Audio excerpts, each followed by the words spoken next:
ನಿಮ್ಮಲ್ಲೂ ಕೂಡ ಎಷ್ಟೋ ಜನರಿಗೆ ಅಯ್ಯೋ ಮಕ್ಕಳು ನಾವು ಹೇಳಿದ ಮಾತು ಕೇಳೋದೇ ಇಲ್ಲ, ನಮ್ಮ ವೇವ್ ಲೆಂತ್ಗೆ ಅವರು ಬರ್ತಾನೇ ಇಲ್ಲ, ಅವರ ಅಡಾಲೆಸೆನ್ಸ್ನ ಹ್ಯಾಂಡಲ್ ಮಾಡೋಕ್ಕೆ ನಮ್ಮ ಕೈಲಿ ಆಗ್ತಿಲ್ಲ, ಅವರ ಕೌಮಾರ್ಯನ ಹೇಗೆ ನಿಭಾಯಿಸೋದು, ಇದಕ್ಕೆಲ್ಲ ಏನು ಮಾಡಬೇಕು, ಪೇರೆಂಟಿಂಗ್ ನಮ್ಗೆ ತುಂಬ ಕಷ್ಟ ಆಗ್ತಿದೆ ಅನ್ನೋ ಪ್ರಶ್ನೆಗಳು, ಅನ್ನೋ ಸಮಸ್ಯೆಗಳು ಎದುರಾಗ್ತಿದೆಯಾ?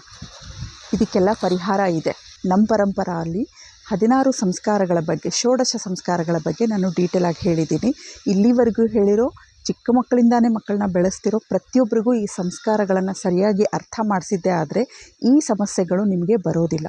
ದೊಡ್ಡ ಮಕ್ಕಳು, ಚಿಕ್ಕ ಮಕ್ಕಳು, ಆಲ್ರೆಡಿ ಸ್ವಲ್ಪ ಬೆಳೆದಿರೋರು, ಕೌಮಾರ್ಯದಲ್ಲಿರೋರು, ಅಡಾಲೆಸೆನ್ಸ್ನ ಹ್ಯಾಂಡಲ್ ಮಾಡಬೇಕು ಅನ್ನೋರಿಗೂ ಕೂಡ ಮುಂಬರುವ ಎಪಿಸೋಡ್ಗಳಲ್ಲಿ ಪ್ರತಿಯೊಂದಕ್ಕೂ ಪರಿಹಾರ ಇದೆ.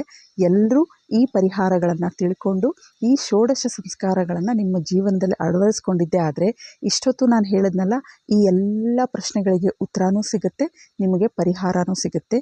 ಹೇಗೆ ಮಕ್ಕಳನ್ನ ಬೆಳೆಸಬೇಕು, ಹೇಗೆ ಅವ್ರನ್ನ ಹ್ಯಾಂಡಲ್ ಮಾಡಬೇಕು, ಆಲ್ರೆಡಿ ಬೆಳೆದು ನಿಂತಿರೋ ಮಕ್ಕಳನ್ನ ಹೇಗೆ ಹ್ಯಾಂಡಲ್ ಮಾಡಬೇಕು ಅನ್ನೋದಕ್ಕೆ ಕೂಡ ನಿಮಗೆ ಸೊಲ್ಯೂಷನ್ ಸಿಗುತ್ತೆ. ಸೊ ಈ 16 ಸಂಸ್ಕಾರಗಳನ್ನು ಎಲ್ಲರೂ ನೋಡಿ ಅದನ್ನು ಜೀವನದಲ್ಲಿ ಅಳವಡಿಸ್ಕೊಳ್ಳಿ.